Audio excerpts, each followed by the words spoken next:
All right. So with me, I've got Annie. I'm going to call you Auntie Annie. Yes, Yeah. please. So Annie's come over from Zambia. You've been here for 5 days now, Yes, please. I think. Yeah. And Ah. I, we went for a walk around the botanical gardens the other day. Yeah. Maybe we'll pop a photo in here. Yes.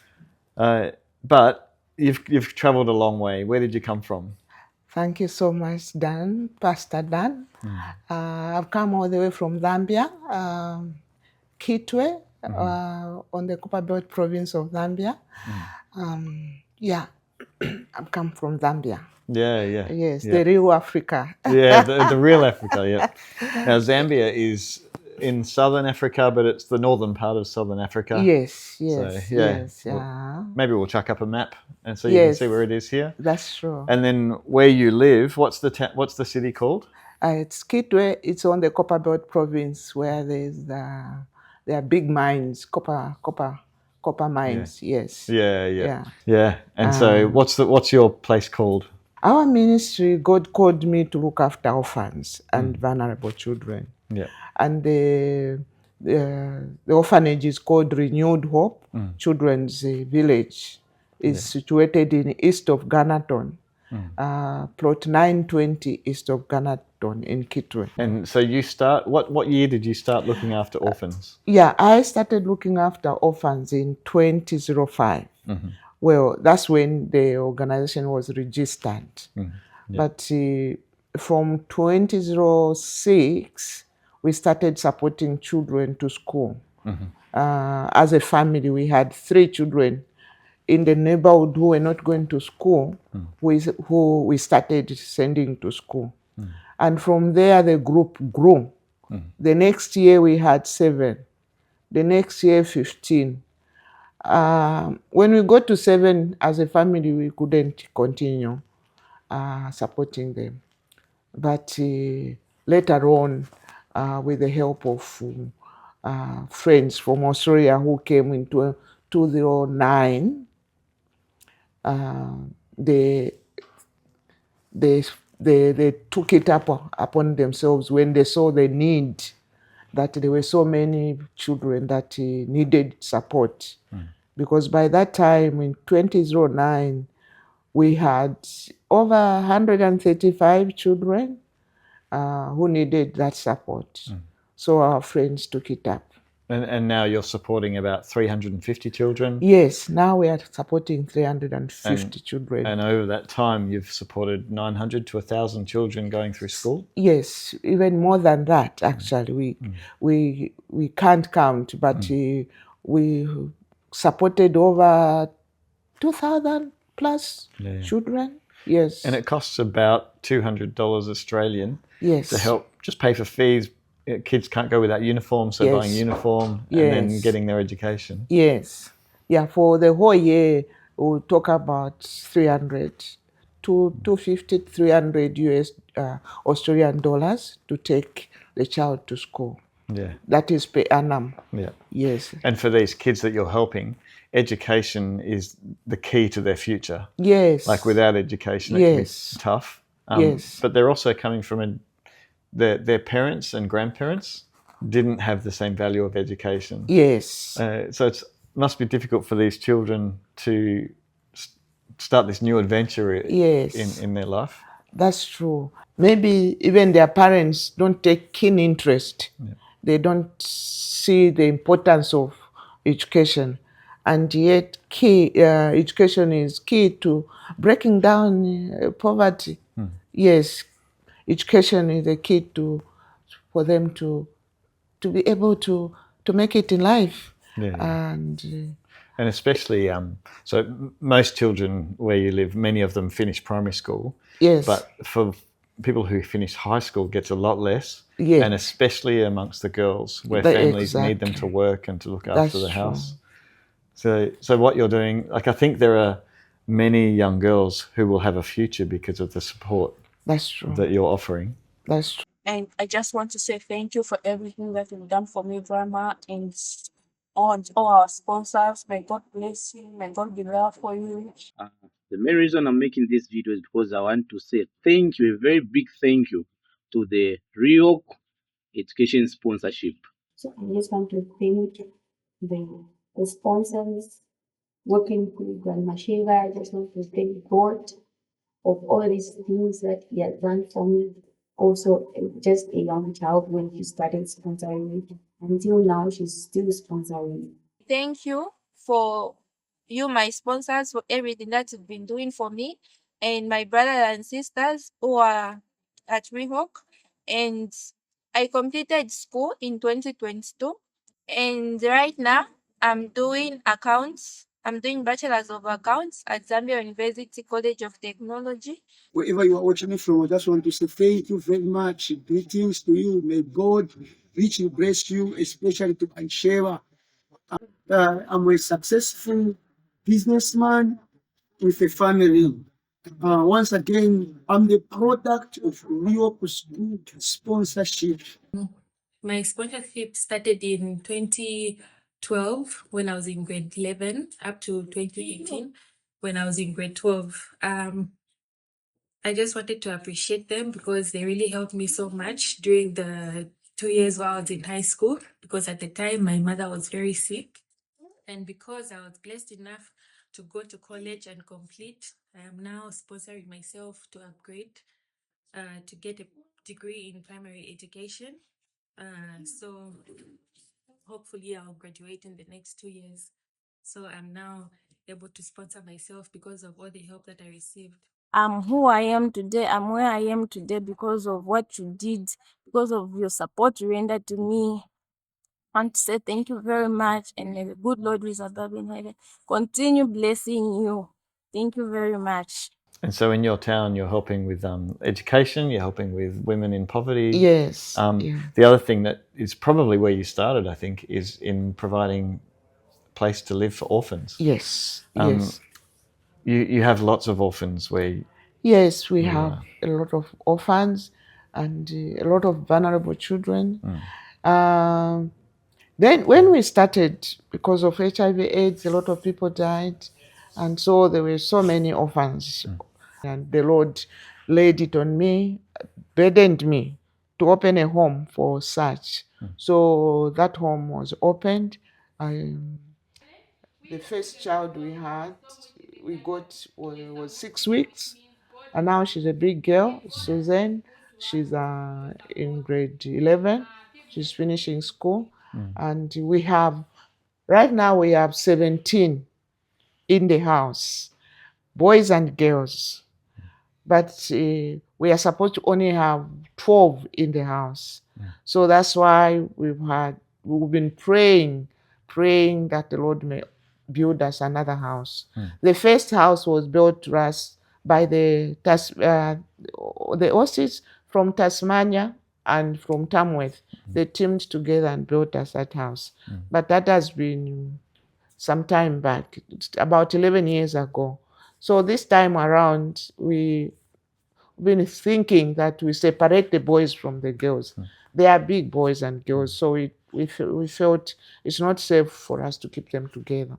But then we also want to extend this support to many other children, so that we create more space for the many children that are suffering in the community there. There are many. And so we thank God that, again, Tasmania friends have come in to support the work. They've built us a house, and very soon we are going to separate the boys from the girls. And so then you'll have the capacity for having 24 young people. 24 people. And enough land to produce, yes, to do more. God blessed us with the land, and so we can still have 3 more houses built there. Yeah. But creating more space creates more responsibility. So that's the more reason we're still asking for your support. And we are also back, we are trying by all means to raise our own resources so that we don't become so dependent on your support. So we have the school, which we hope in the long run can be able to support the orphanage. And at your school, you have 220 students? Yeah, the one where we have 242, 22 children. And 11 staff? 11 staff, which would be exciting to meet them one day? Yes. But the classes are not full yet.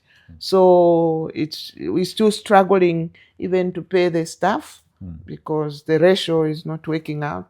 But we're hoping that one day we'll be able to support the school will be able to support the orphanage. The other thing also that the orphanage has done, again from the support of someone from Australia, a couple, they built us units where we get support. We rent them out also to supplement the supporting the orphanage. So we are trying to do everything possible also to raise our local monies. The other thing that we also do is grow our own staple food called maize corn. Maize. Yeah, we know maize. So we do that as the orphanage so that at least we supplement, because it's not easy. There are a lot of things to do to feed the 17. 17 is the current number that we have, but we've had, since the home opened, we've supported 56 children have passed through. We've needed shelter. Some just come and maybe the social welfare. We get the children from social welfare. They'll call you, and we have children here who need shelter. Do you have space? Sometimes when we have space, we bring them. When we have no space, we say we have no space. So now, with the house that we are going to open, most likely in January, we'll have space for more. And can you tell me the story of one of those orphans? Yes. Okay, I'll talk about one of the children in the home. I'll call her Sandra. Her mother was a traveler. She did business up and down. And one of the trips that she took with Sandra, when Sandra was still small, she got sick on the way because the truck she was traveling on had broken down. And then because of that, she died. But when she died, Sandra was on her back, trapped in a carrier. The church, after burial, they got the baby and they brought baby Sandra to the sister. So now the sister started looking after the whole family, but she was just above 12. And in the process, when she was 13, 14, she also fell pregnant and she had a child. And yet they had no means. They were just children. Not long from there, I think she was still breastfeeding the other baby. The man who was responsible was nowhere. She got pregnant again, and this man got her to stay with her. But then she got married. When she got married, she went into that marriage with her sister and her daughter. And then her sister and her daughter were not liked by the man. Sandra and the other baby were now growing, but the big sister now had to find means, because the man who married her said, no, it's too much. I can't take responsibility of this. Anyway, to cut the story short, that's how the Sandra was brought to the orphanage. The people in the community found out that the man now, the husband to Sandra's sister, was abusing these children, Sandra and the daughter, beating them, sometimes sexually abusing them. So the people in the community came to see me actually to say, please, can you get these children? They're being abused, blah, blah, blah. And so that's how Sandra was brought. Me, I thought I was just getting Sandra. But at a time when they came to hand her over to us, the sister to Sandra said, "No, you can't take Sandra alone. Take even this one, because Sandra looks after this one. So if you take Sandra, there will be no one to look after this one." How old were these two girls when you got them? The Sandra was 8. The other one was just about 5. Yes, 4, 5, 6, 5, 6. And so, how old is Sandra now? Sandra now is in university. She's in university. Yes, she's in university. She's 19. Yeah, 19. Yeah. So those are the kind of children that we look after. We've pointed the children to the Lord.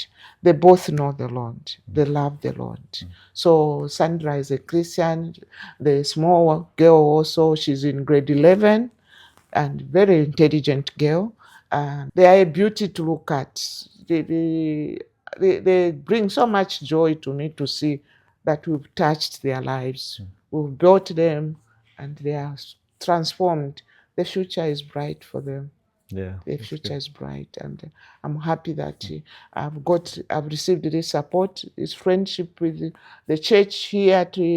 I thank God. I thank God for the church at Citywide Baptist Church, and the friends in Australia who've been supporting the orphanage so much. Without which it would have been very difficult for me to support these children. The education support, the feeding has been marvelous, and I'm very grateful to the Lord. Thanks, Auntie Annie, and it's been such a privilege to have you over. Thank you for this trip. Yeah, Thank you. So thank you. Thank you so much for having me, and for sharing the story of the orphanage. Thank you. Hi everyone, my name is Helen. We are the Rock Children. We have a song which we want to sing to you, Alansunga, which means God keeps us and God has been gracious to us. Be blessed as we minister the song to you. Thank you.